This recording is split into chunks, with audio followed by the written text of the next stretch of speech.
Hey, what's up, everybody? Thanks for tuning in. You're listening to the Imagine Dignity podcast. So Terrence here. Right now I'm sitting outside. What's the name of the street? Metropolitan. This is Metropolitan. Parkway. In the city of Atlanta. And I'm sitting with my friend. What's your name? Melvin Loyal. Melvin. Loyal. We were just sitting right here, and then you said something to me. You looked at me and you said, "You know I'm Homeless. You know I'm homeless." Right. What made you want to tell me that? I've been out here like 15 years now. You've been on the street for 15 years. Yeah. And I'm trying to get an apartment. I get Social Security, Okay. benefits and stuff like that. How'd you get out here though? My cousin, he was the assistant chief for the DeKalb County Police Department. Oh, in Decatur. Yeah, in Decatur. Okay. Yeah. And I was staying with my mother on Brookside. That's off of Metropolitan Parkway. So he came and got me because his daddy got sick with the old timer. He came and got me to stay there in the house with his daddy so I can take care of him and look at. So you were actually a caregiver. And How long were you a caregiver? 2 or 3 years. Yeah, I took care of him for about 2 or 3 years. And when you were caregiving, what are some of the things that you used to do? You know, he had the old timer and he couldn't walk and get up and stuff like that.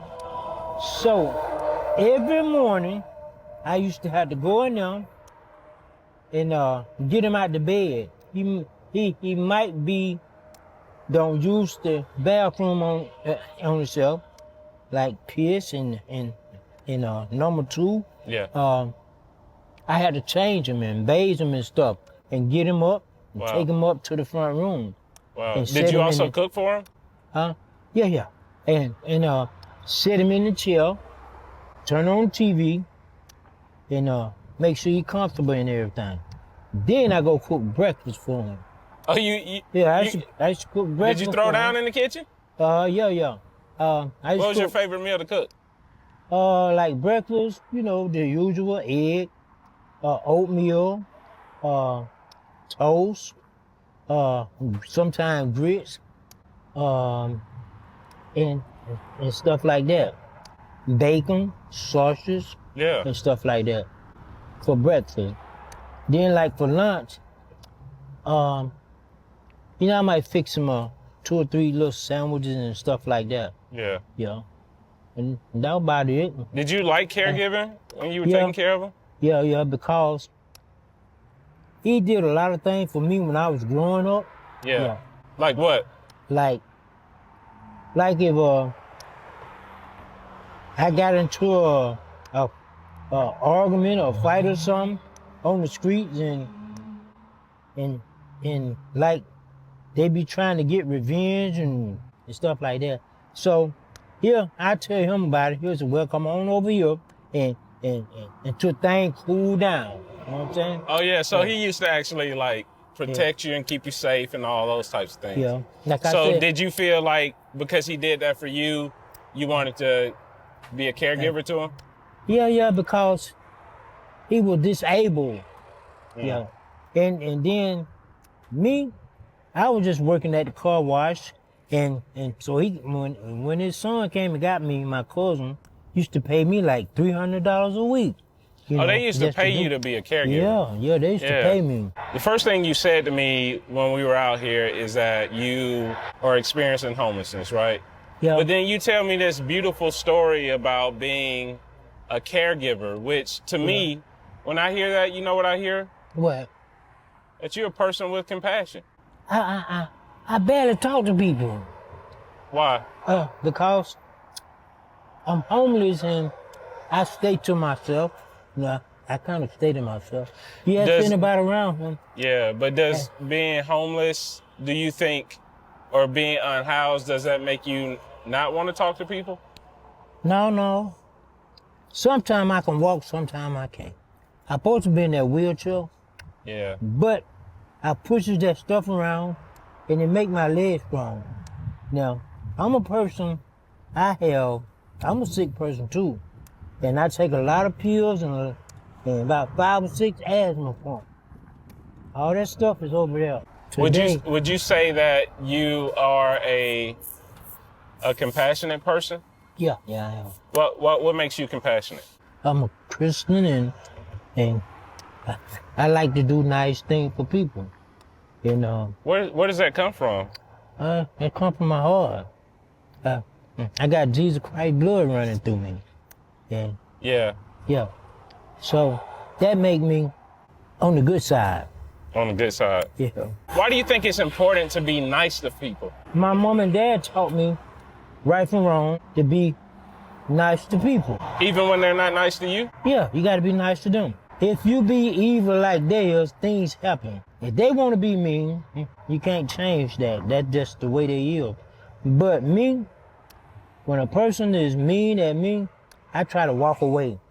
If I see that I can't talk to that person and try to tell him right from wrong, and he don't want to listen, Yeah. and then I be like, well, man, have a nice day. God bless you, man. And I go on by my business. Yeah. Yeah. Wow. Yeah, man. So you were living with your cousin's father and he was disabled. You were caregiving. Yeah. So how did you end up On the street. on the streets? He died, and Yeah. my cousin, he sold the house. Oh, wow. Yeah, he sold the house, and And that probably left you out with nowhere to go. And yeah, that sent me back to the street. I have COPD and I'm short wind of breath. If I walk Oh, from here man. to that sign right there, I might have to sit down the whole day. Yeah. You know? So, yeah, that's the situation I'm in. But So you find yourself living on the streets with a disability yourself. right, and Are people kind to you, like while you're living on the streets, It- or are people mean to you? both of them. You know, I had to stay up all night to watch my back, and I go to sleep in the daytime. Oh, And sometimes when I fall asleep in the daytime, yeah. I leave my stuff laying around. People come and get it. Sometimes, you know, when I wasn't able to walk, when I was in the wheelchair, folk come and ask to use the telephone, run out with my phone. Oh, And when it was cold, people come and sit down, talk to me. My coat might be over there, and they get it and they get on somewhere. yeah. I mean, Yeah. they walk away with it because I couldn't walk. You couldn't walk. Yeah. Yeah. So So what's the nicest thing somebody ever has done for you? when I don't have money and stuff, I pray and things happen. Like what? Give me an instance. They'll bring me breakfast. They'll bring me lunch. They'll bring you Yeah. lunch. Yeah. Yeah. And today, guess what?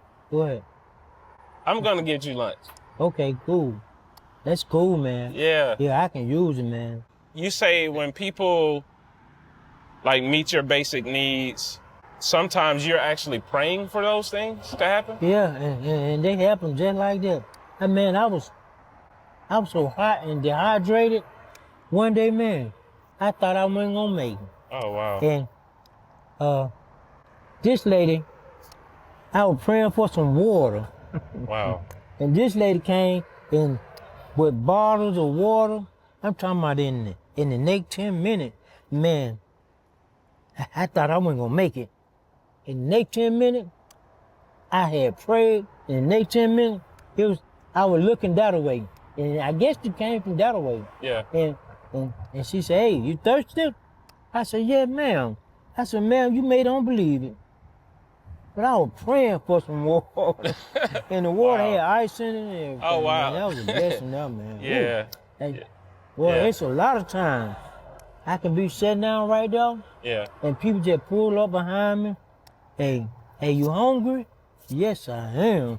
Man, I be about to fall, getting up trying to get there. And they Wow. be like, don't get up. Like, sit back down, I'll bring it to you. Yeah. Just like that. Is that your only wheelchair? Well, I'm gonna tell you something. I got wet all up and I was already sick. And I was wheezing and stuff. Yeah. And it was real cold Yeah. that one. And I had one wheelchair. And when I got in the ambulance, And came back, my wheelchair was gone. They wouldn't even take my wheelchair with me. And then I had a riding wheelchair, a motor wheelchair, and got sick.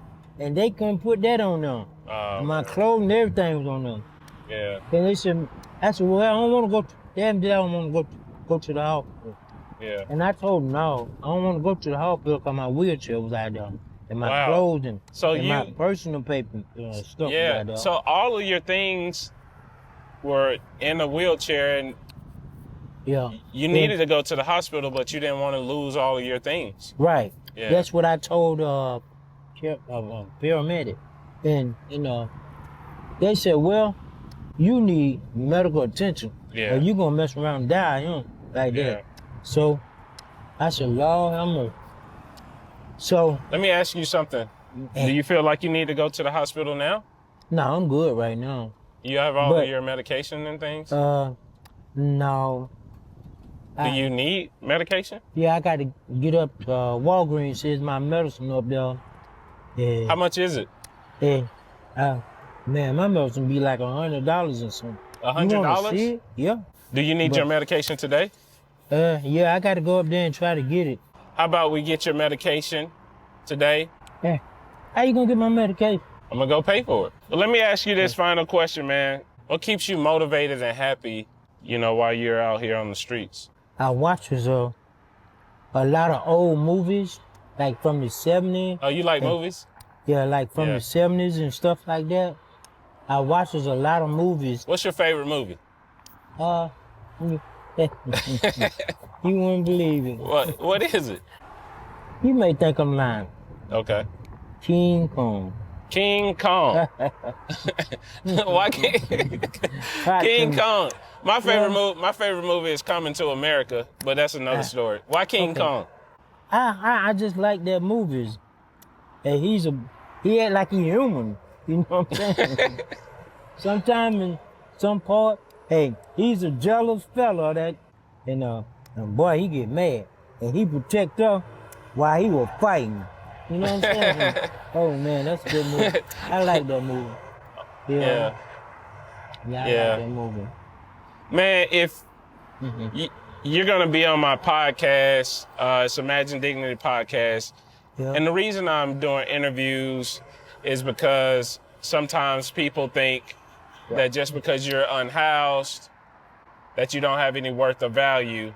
Right. What would you want people to know about a person who may be living on the streets? I really don't want to be out here, man.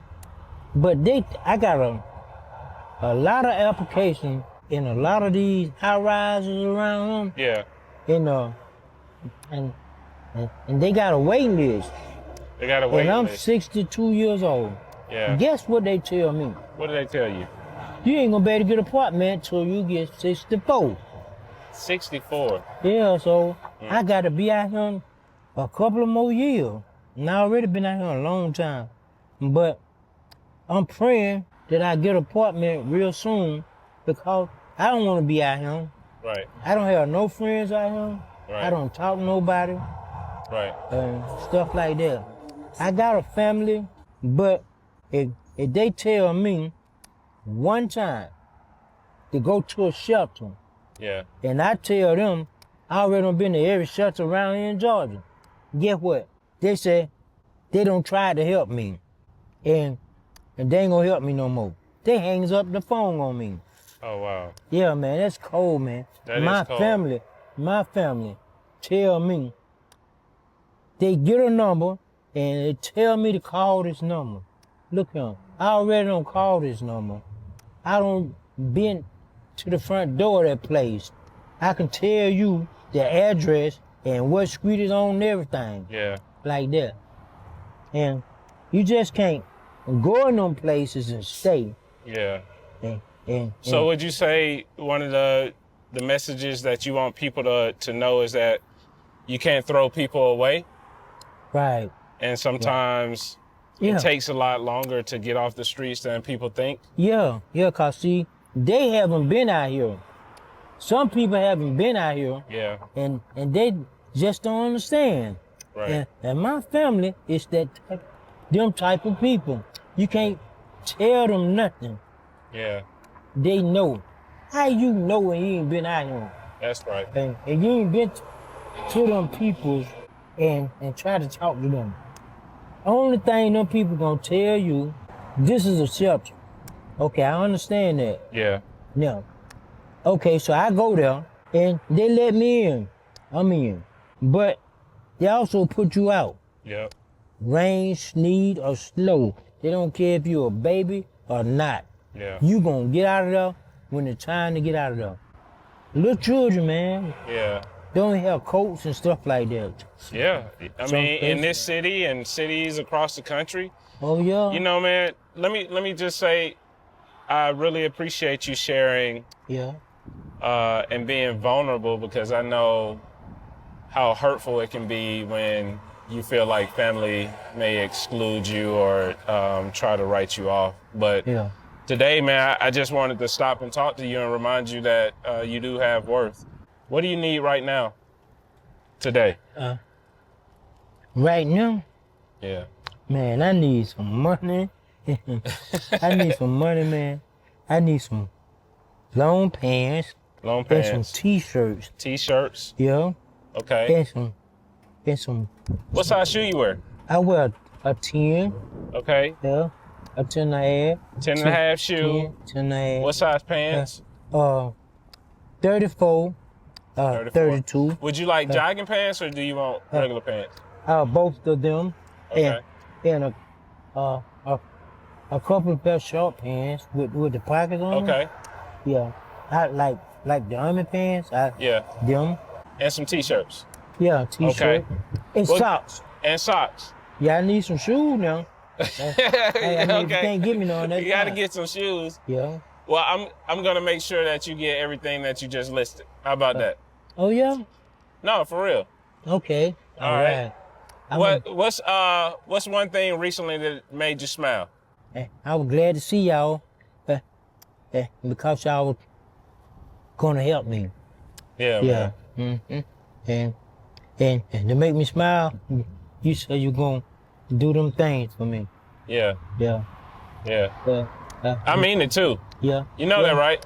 Well, my father and mama always told me, and my little baby brother, they told me to always be a man of your word. That's right. And it'll take you a long way. That's right. Yeah.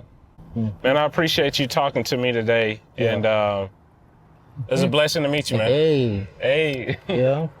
Man, I feel so many emotions right now. I just got finished shooting the second episode of the Imagine Dignity podcast. I got a chance to interview one of my new friends. His name is Melvin. The reason why I feel so impacted is because Melvin is actually living on the streets with a disability. And I have to note that research actually shows that when a person has a disability and they don't have any social support or a community network of people that can help them navigate living with a disability, whether it be a chronic health issue and or just challenges in general, that you are more likely to actually end up unhoused for a number of reasons. It could be discrimination, it could be a lack of access to housing, right? If you can't take care of yourself, then sometimes you are placed in a personal care home, and if there is no access or beds available and you don't have any family members that will take you in, then it leaves you very vulnerable, and sometimes people end up living on the streets with a disability. That's a lot to take in. You know, one of the things I really noticed about Melvin during our time just talking is that, you know, he was just a person of compassion. Like, he named his homelessness.